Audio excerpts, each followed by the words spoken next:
When O.J. Simpson was accused of murder back in 1994, I was in law school. And like the rest of America, I watched the trial gavel to gavel. Well, the smash success of the FX miniseries, The People vs. O.J. Simpson, American Crime Story, has proven once again that everyone still likes to talk about the trial of the century. Well, almost everyone. For nearly 20 years, Robert Shapiro, O.J. Simpson's first defense attorney, has remained silent until now. Thank you very much for being here. Why do you think the story still brings out so much passion? I think because, number one, Simpson himself, great all-American hero, one of the greatest football players who ever lived.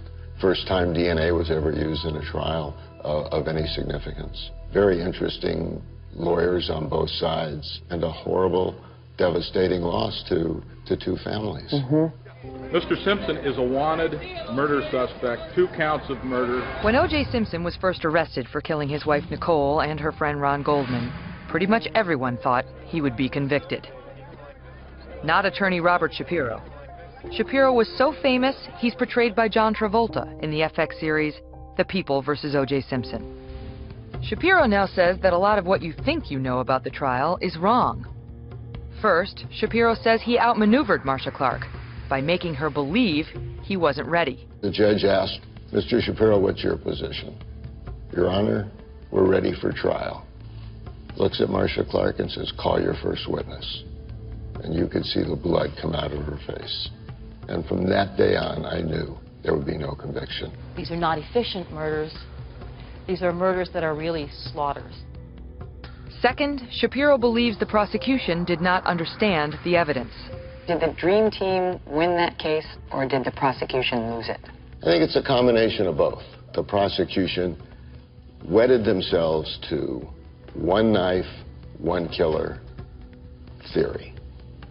I think it's pretty clear that it was within reasonable medical probability that more than one knife was used. There's a strong possibility that more than one person was involved. And you believe the killer of Nicole Brown Simpson and Ron Goldman has never faced trial?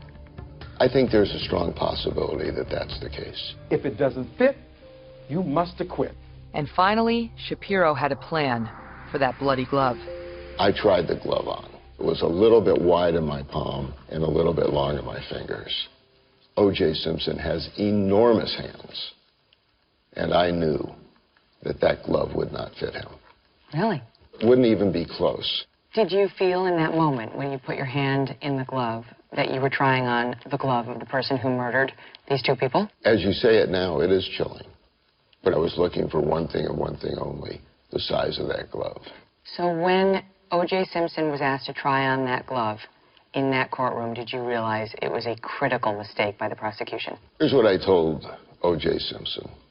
I want you to walk as close to the jury as you can.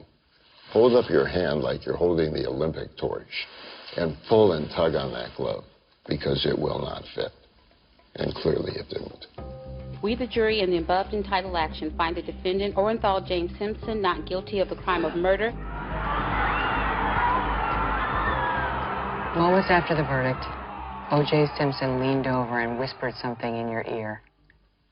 What did he say?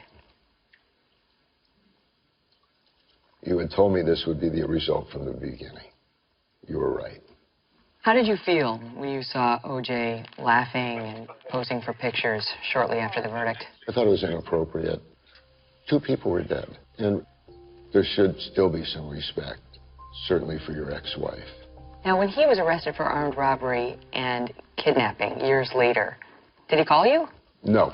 Why not? Do you know? Up to him. I wouldn't have taken the case in any event. Why? He still owed me money from the first one. Really? After the verdict, Shapiro went on to create the popular website LegalZoom. Fast food-like legal advice. Quick and affordable.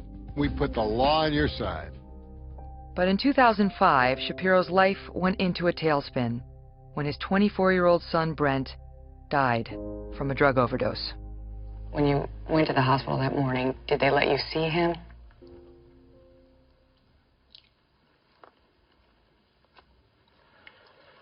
The most difficult thing that a parent will ever endure is seeing a child on life support with her eyes taped closed and standing next to his mother and knowing that you'll never see him again.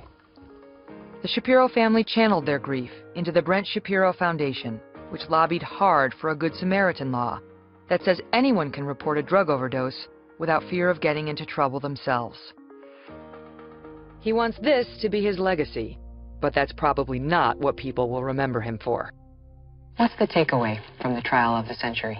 There's moral justice and there's legal justice.